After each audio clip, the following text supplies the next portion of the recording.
ইতিমধ্যেই নাসা গ্রুপে নোটিশ দিয়ে দিয়েছে অলরেডি বন্ধ হয়ে যাবে নাসা গ্রুপ। হায় হায়, এ কি হলো নাসা গ্রুপে? তো নাসা গ্রুপে এতগুলো শ্রমিক কোথায় যাবে, কোথায় আশ্রয় নেবে, কোথায় চাকরি করবে?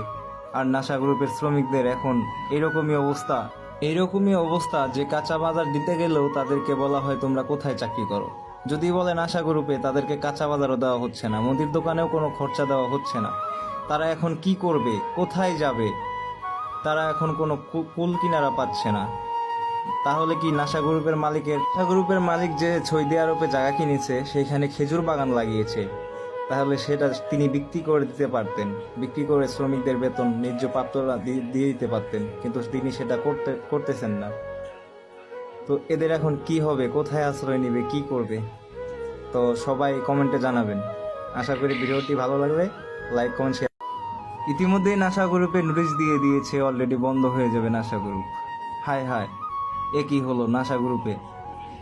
তো নাসা গ্রুপে এতগুলো শ্রমিক কোথায় যাবে, কোথায় আশ্রয় নেবে, কোথায় চাকরি করবে? আর নাসা গ্রুপের শ্রমিকদের এখন এইরকমই অবস্থা যে কাঁচা বাজার দিতে গেলেও তাদেরকে বলা হয় তোমরা কোথায় চাকরি করো। যদি বলে নাসা গ্রুপে, তাদেরকে কাঁচা বাজারও দেওয়া হচ্ছে না, মুদির দোকানেও কোনো খরচা দেওয়া হচ্ছে না। তারা এখন কি করবে, কোথায় যাবে? তারা এখন কোনো কুল কিনারা পাচ্ছে না।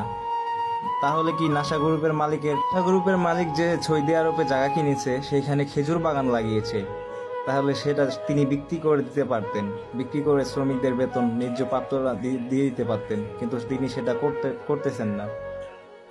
তো এদের এখন কি হবে, কোথায় আশ্রয় নেবে, কি করবে? তো সবাই কমেন্টে জানাবেন।